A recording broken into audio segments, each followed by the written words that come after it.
तो दोस्तों आज हम फिर से आपके लिए लेकर आए हैं देश और दुनिया की सभी ताजा बड़ी खबरें। फटाफट एक एक कर विस्तार से आज आपको बताएंगे, तो वीडियो को अंत तक जरूर देखें।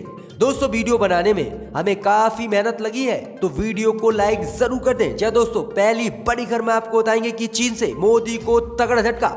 चीन ने भारत से सटे अपने इलाकों से लोगों को हटाना कर दिया शुरू, तो वहीं युद्ध की चीन ने जता दी है आशंका। जी दोस्तों, कभी भी युद्ध छिड़ सकता है भारत चीन के बीच। इस बीच दोस्तों दूसरी बड़ी खबर में आपको बताएंगे कि बीजेपी के मदरसे बंद करने के फैसले पर भड़की कांग्रेस। कहा 4200 करोड़ रुपए मोदी सरकार कुंभ पर भी तो करती है खर्च, तो आखिरकार मुसलमानों की पढ़ाई पर ऐसा बवाल क्यों? जी दोस्तों, पोल खोल कर रख दिया है कांग्रेस ने बीजेपी की। तो वही मुस्लिम संगठनों ने ऐलान कर दिया कि अगर मोदी सरकार ने यह फैसला वापस नहीं लिया तो CAA और NRC की तरह ही पूरे देश में विरोध करेंगे। जी दोस्तों, इस भी तीसरी बड़ी खबर में आपको बताएंगे कि आप नेता संजय सिंह ने हाथरस मामले को लेकर योगी पर बोला हमला। कहा बलात्कारियों को बचाने के लिए योगी सरकार ने सुप्रीम कोर्ट में दायर किया झूठा हलफनामा। जी दोस्तों, जोरदार हमला बोला है। इस भी दोस्तों अगली खबर में हम आपको बताएंगे कि बिहार चुनाव को लेकर कांग्रेस और महागठबंधन ने जारी की 243 प्रत्याशियों की लिस्ट। शत्रुघ्न सिन्हा के बेटे को कांग्रेस ने दे दिया है टिकट। जी दोस्तों, चुनावी मैदान में उतर गए शत्रुघ्न सिन्हा के बेटे लव सिन्हा।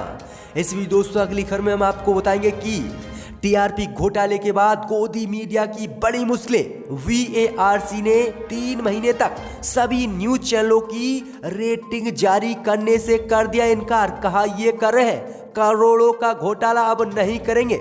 TRP की रेटिंग 100। जी दोस्तों, बड़ा झटका दिया है गोदी मीडिया को, करोड़ों को अब गोदी मीडिया को नुकसान होगा। तो इसी बीच अगली खबर में हम आपको बताएंगे कि कृषि कानून को लेकर मोदी की बड़ी मुश्किलें। आज फिर से पूरे देश में किसानों ने कृषि कानून के विरोध में आंदोलन किया शुरू, तो वहीं मोदी सरकार ने अनन फनन में 16 ट्रेनें कर दी हैं रद्द। जी दोस्तों, तो वहीं आपको बताएंगे कि उत्तर प्रदेश में फिर उठी योगी के इस्तीफे की मांग। वहीं आपको बता दें कि बीजेपी नेता ने युवक की CO और SDM के सामने उत्तर प्रदेश में कर दी हत्या, तो कांग्रेस बोली क्या यही है योगी का राम राज? जी दोस्तों, इस बीच अगली खबर में हम आपको बताएंगे दोस्तों कि ICU में मौत से लड़ रहे शख्स के सारे अस्पताल के बिल सलमान खान ने किए चुकता, तो पूरे देश में सलमान खान की हो रही है तारीफ। तो वहीं मंदिर खोलने के मुद्दे पर संजय रावत का बीजेपी पर और राज्यपाल पर हमला। कहा ठाकरे परिवार को हिंदुत्व ना सिखाए बीजेपी और राज्यपाल। तो दोस्तों सभी खबरों को विस्तार से आज आपको बताएंगे, तो वीडियो को अंत तक जरूर देखें। इसी बीच बढ़ते दोस्तों पहली बड़ी खबर की ओर, तो चीन से मोदी सरकार को तगड़ा झटका। चीन ने भारत से तनाव के बीच बॉर्डर से स्थानीय लोग को हटाना किया शुरू, कभी भी कर सकता है भारत पर हमला। जी दोस्तों, आपको बता दें कि भारत और चीन के बीच एक बार फिर से LAC पर तनाव बढ़ गया है। जी दोस्तों, आपको बता दें और चीन भारत पर कभी भी हमला कर सकता है। जी दोस्तों, आपको बता दें कि भारत के साथ लद्दाख से लेकर अरुणाचल प्रदेश तक सीमा पर स्थानीय लोगों को चीन ने हटाना शुरू कर दिया है। जी दोस्तों, आपको बता दें कि चीन की आर्मी ने जो कोई भी LAC पर चीन के नागरिक हैं जिनके घर बने हुए हैं और जो लोग LAC के किनारे रह रहे हैं, उन सभी को चीन ने खाली करना शुरू कर दिया है, जिससे सीधा संदेश जाता है कि चीन कभी भी भारत पर हमला कर सकता है और कभी भी भारत चीन के बीच युद्ध छिड़ सकता है, क्योंकि चीन ने अपने LAC से स्थानीय आबादी को हटाना शुरू कर दिया है। इसकी जानकारी खुफिया तरीके से भारतीय सेना को मिली है, जिसके बाद भारतीय सेना भी अलर्ट मोड में आ गई। तो ये बड़ी अपडेट आ रही दोस्तों कि चीन अपने स्थानीय लोगों को LAC से हटा रहा है और हमले की तैयारी में है। ये बड़ा खुलासा हुआ है।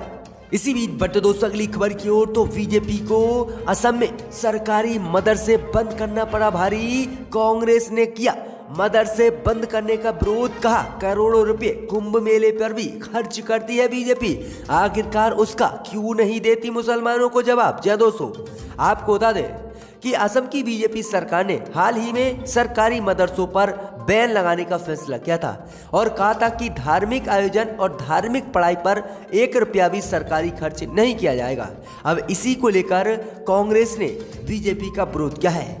कांग्रेस ने कुंभ मेले में सरकार द्वारा खर्च किए जाने के पैसे को लेकर सवाल उठाए हैं। जी दोस्तों, आपको बता दें कि कांग्रेस नेता उदित राज ने कहा है कि बीजेपी चाहती है कि धार्मिक आयोजन पर 1 रुपया भी सरकारी खर्च ना हो, लेकिन मोदी सरकार कुंभ मेले में 4200 करोड़ रुपए खर्च करती है।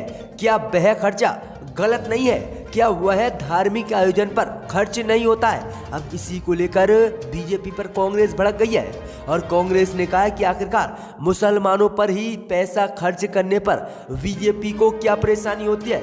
जब कुंभ मेले में मोदी सरकार 4200 करोड़ रुपए खर्च करती है, तो क्या असम में मदरसों को चलाने के लिए अगर पैसा दे भी रही है 2 करोड़ रुपए, तो इसमें क्या बात है?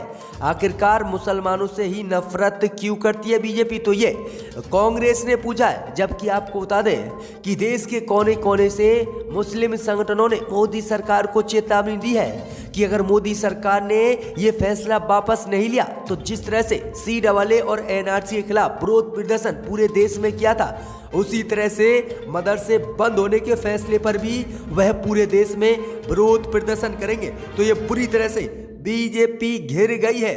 इसी बीच बढ़ते दोस्तों अगली खबर की ओर, तो आप नेता संजय सिंह ने योगी पर बोला हमला। कहा बलात्कारियों को बचाने के लिए योगी सरकार ने सुप्रीम कोर्ट में दायर किया है झूठा हलफनामा। जी दोस्तों, आपको बता दें कि आम आदमी पार्टी के नेता संजय सिंह ने एक बार फिर से हाथरस मामले को लेकर उत्तर प्रदेश की योगी सरकार पर हमला बोला है। संजय सिंह ने कहा है कि योगी आदित्यनाथ बलात्कारियों के साथ खड़े हैं। योगी सरकार ने हाथरस मामले के बलात्कारियों को बचाने के लिए सुप्रीम कोर्ट की अदालत में झूठा हलफनामा दाखिल किया है। आगे संजय सिंह ने कहा है कि योगी आदित्यनाथ ने जिस वेबसाइट का जिक्र किया था, ये वही वेबसाइट है जो लॉकडाउन के दौरान अमेरिका के अश्वेत लोगों के आंदोलन के लिए बनाई गई थी। आगे संजय सिंह ने कहा कि योगी सरकार ने अपने शपथ पत्र में वेबसाइटों के पन्नों को लगाते हुए जिक्र किया है कि न्यूयॉर्क पुलिस विभाग अंतर्राष्ट्रीय साजिश के तहत आपकी रैली की फिल्म व वीडियो बनाएगी। इससे आप सचेत और सुरक्षित रहिए। तो आगे उन्होंने कहा कि जो कुछ भी योगी सरकार बता रही है वो सब झूठी है, फर्जी है और ये सब बलात्कारियों के साथ खड़े हुए हैं। तो ये हमला बोला है संजय सिंह ने और साफ तरह से कह दिया है कि ये बलात्कारियों के साथ खड़े हैं और कोर्ट में जो कुछ भी इन्होंने दस्तावेज पेश किए हैं वो सब झूठे हैं।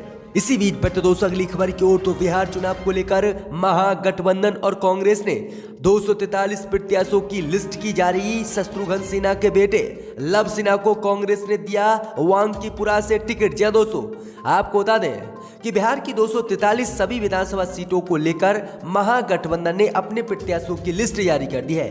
इस बीच बड़ी खबर सामने निकल कर आ रही कि कांग्रेस ने बॉलीवुड के सुपरस्टार अभिनेता शत्रुघ्न सिन्हा के बेटे लव सिन्हा को बिहार विधानसभा चुनाव में टिकट दिया है। जय दोस्तों, आपको बता दें कि शत्रुघ्न सिन्हा के बेटे लव सिन्हा को कांग्रेस ने बंकीपुरा विधानसभा सीट से टिकट दिया है, जो पटना साहिब लोकसभा क्षेत्र के अंतर्गत आती है। इसी सीट से शत्रुघ्न सिन्हा 2 बार बीजेपी के टिकट से जीत चुके हैं और यहीं से अब कांग्रेस ने शत्रुघ्न सिन्हा के बेटे लव सिन्हा को टिकट दिया है। जी दोस्तों, ये बड़ी अपडेट आ रही है। भाई आपको बता दें कि कांग्रेस और महागठबंधन ने 243 सभी विधानसभा सीटों पर आज अपने प्रत्याशियों की लिस्ट जारी कर दी है। तो ये बड़ी अपडेट है दोस्तों कि शत्रुघ्न सिन्हा के बेटे को टिकट दिया है कांग्रेस ने। इसी बीच बढ़ते दोस्तों अगली खबर की ओर, तो फेक टीआरपी को लेकर न्यूज चैनलों की बड़ी मुश्किलें। VARC ने किया ऐलान 3 महीने तक जारी नहीं करेगा न्यूज चैनलों की रेटिंग। जय दोस्तों, ये बड़ी खबर सामने निकल कर आ रही है कि जिस तरह से रिपब्लिक टीवी ने टीआरपी का फर्जी घोटाला किया था, जिसके बाद आज VARC ने सभी गोदी मीडिया के चैनलों को लेकर एक तगड़ा झटका दिया है। जय दोस्तों, आपको बता दें कि फेक टीआरपी विवाद के बाद VARC ने ऐलान किया है कि वह 3 महीने तक किसी भी चैनल की टीआरपी की रेटिंग शो नहीं करेगा। जिसके बाद अब गोदी मीडिया की मुश्किलें बढ़ गई हैं कि आखिरकार उन्हें कैसे पता चलेगा कि उन्हें कितनी कमाई हो रही है और कितने नंबर पर उनका चैनल चला है करोड़ों रुपए का। अब नुकसान होने वाला है न्यूज चैनलों को, क्योंकि VARC ने 3 महीने तक के लिए सभी न्यूज चैनलों की रेटिंग दिखाने से साफ इनकार कर दिया है। कहा है ये फेक टीआरपी को लेकर करोड़ों रुपए के मुनाफे कर रहे हैं, इसलिए अब इन चैनलों को रेटिंग दिखाई ही नहीं जाएगी कि कितनी ऑडियंस इनको पसंद करती है कितनी नहीं, जिसके बाद करोड़ों रुपए का अब गोदी मीडिया को नुकसान होने वाला है और मुश्किलें अब गोदी मीडिया की बढ़ गई हैं। इसी बीच बढ़ते दोस्तों अगली खबर की ओर, तो कृषि बिल को लेकर आज फिर से मोदी सरकार की बड़ी मुश्किलें, किसानों ने फिर से आंदोलन किया शुरू, 10 ट्रेनें मोदी सरकार ने कर दी हैं रद्द। जय दोस्तों, आपको बता दें कि पंजाब में किसान आंदोलन को देखते हुए आज रेलवे ने बहुत सारी ट्रेनों को आंशिक तौर पर रद्द कर दिया है, तो कुछ ट्रेनों को पूरी तरह से रद्द कर दिया है। उत्तरी रेलवे ने इसकी सूचना देते हुए कहा है कि 10 ट्रेनों को रद्द कर दिया गया है, वहीं 16 ट्रेनों को आंशिक रूप से रद्द कर दिया गया है और रेलवे ने यात्रियों को इस बार यात्रा करने से भी मना कर दिया है और कहा है कि वह यात्रा करने से बचें क्योंकि किसानों ने आंदोलन शुरू कर दिया है। जहाँ दोस्तों आपको बता दें कि कल बैठक में किसानों के साथ मोदी सरकार की बात नहीं बनी और किसानों ने बैठक से उठकर बाहर आकर कृषि बिल का विरोध किया और कानून की कॉपी फाड़ दी, जिसके बाद आज फिर से पूरे देश में पंजाब के किसान आंदोलन करेंगे और इसी को देखते हुए केंद्र की मोदी सरकार ने 10 ट्रेनों को रद्द कर दिया है और किसानों ने ऐलान किया है कि जब तक मोदी सरकार इस काले कानून को वापस नहीं लेगी तब तक वह रोड और रेलवे ट्रैकों पर लेटे रहेंगे। क्या दोस्तों, ये बड़ी अपडेट आ रही है कि फिर से एक बार पूरे देश में कृषि बिल को लेकर विरोध प्रदर्शन शुरू, आंदोलन शुरू, मोदी सरकार की मुश्किलें बढ़ गई हैं। इसी बीच बढ़ते दोस्तों अगली खबर की ओर, तो एक बार फिर से उत्तर प्रदेश की योगी सरकार की बड़ी मुश्किलें, बीजेपी नेता ने सीओ एसडीएम के सामने मारी युवक के गोली। वहीं आपको बता दें कांग्रेस बोली ये है योगी का राम राज्य। जय दोस्तों, आपको बता दें कि एक बार फिर से उत्तर प्रदेश की कानून व्यवस्था को लेकर योगी की मुश्किलें बढ़ गई हैं। जय दोस्तों, आपको बता दें कि दिन प्रतिदिन रेप और हत्या की घटनाएं सामने उत्तर प्रदेश में आ रही हैं और इसी को लेकर एक आज बड़ी खबर सामने निकल कर आ रही है कि बलिया के दुर्जनपुर गांव में जिला प्रशासन की मौजूदगी में बीजेपी के नेता ने युवक की गोली मारकर हत्या कर दी।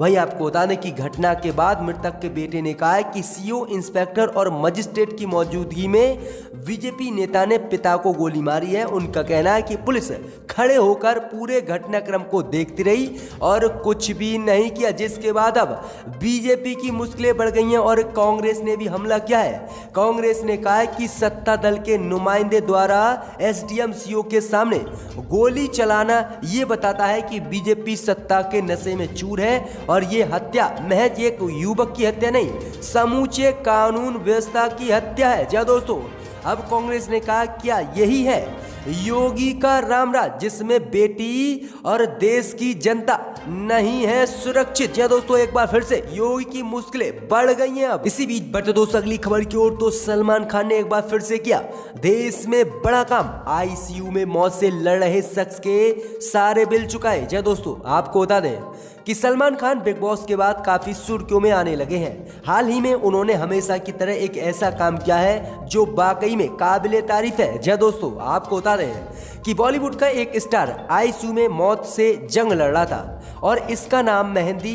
एक्टर फराज खान है। हालात इतने गंभीर थे कि अस्पताल के बिल तक के लिए पैसे इस एक्टर पर नहीं थे, जिसको देखते हुए सलमान खान ने आज फिर से एक बार अच्छा काम करते हुए इस एक्टर के अस्पताल के सारे बिलों को भर दिया है। जी दोस्तों, आपको बता दें कि इस बात की जानकारी जो है सलमान खान ने जिस पीड़िता को पहले इलाज कराया था उसने दी है। भाई आपको बता दें कि फराज खान ने 2001 में गोविंदा के साथ और 1998 में रानी मुखर्जी के साथ फिल्म मेहंदी की थी, जिसके बाद उनके हालात इतने गंभीर हो गए कि आज उन्हें अपने इलाज के पैसे भरने तक के लिए औरों से मदद लेनी पड़ी। भाई आपको बता दें कि सूत्रों से मिली जानकारी के अनुसार बेंगलोर में उनके एक अस्पताल में इलाज चल रहा है, जहां पर सलमान खान ने 25 लाख रुपए जमा किए हैं और सारे बिल चुका दिए। तो ये बड़ी अपडेट है कि सलमान खान ने एक बार फिर से दरिया दिली दिखा दी। इसी बीच बढ़ते दोस्तों अगली खबर की ओर, तो महाराष्ट्र में मंदिर खोलने के मुद्दे पर संजय राउत का हमला, कहा ठाकरे परिवार को हिंदुत्व ना सिखाए बीजेपी और राज्यपाल। जय दोस्तों, आपको बता दें कि महाराष्ट्र के मुख्यमंत्री उद्धव ठाकरे और राज्यपाल भगत सिंह कोश्यारी के बीच धार्मिक स्थलों को न खोलने के मुद्दे पर तनतनी की स्थिति बनी हुई है। राज्यपाल ने जहां उद्धव ठाकरे को चिट्ठी लिखकर मंदिरों को खोले जाने के मुद्दे पर उद्धव ठाकरे के हिंदुत्व पर सवाल उठाए, तो वहीं अब उद्धव ठाकरे के जवाब देते हुए भगत सिंह कोश्यारी और बीजेपी को जो है काफी बड़ा हमला संजय राउत ने बोला है। संजय राउत ने कहा है कि बीजेपी और राज्यपाल अपने हिंदुत्व पर सवाल उठा सकते हैं, लेकिन वह जो है ठाकरे परिवार पर हिंदुत्व के सवाल नहीं उठा सकते। ठाकरे परिवार को हिंदुत्व बीजेपी और राज्यपाल ना सिखाए, ठाकरे परिवार हिंदुत्व को जानता है। जी दोस्तों, ये बड़ी अपडेट है कि एक बार फिर से तनाव हिंदुत्व और मंदिर खोलने को लेकर बीजेपी और शिवसेना में बढ़ गया है।